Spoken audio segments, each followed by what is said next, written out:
Ahoj, tady je váš coach Dan. Dneska bych se s vámi rád podělil o mojí cestě k fitness a celkově i k lepšímu zdraví. Nezapomeňte, že každý den je možností stát o trošku lepším, než jste byli doteď. K mojí cestě. Hokej byl mojí náplní téměř celý život. Hrál jsem ho od nějakých 9 let.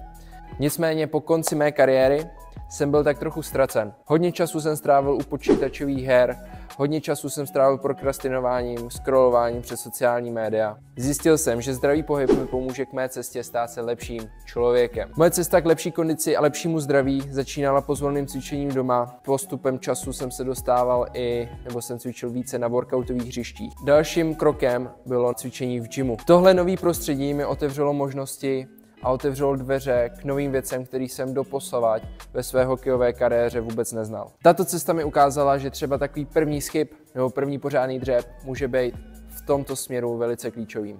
Děkuji vám moc za vaši pozornost. Tímto videem jsem chtěl jenom ukázat, že nikdy není pozdě začít.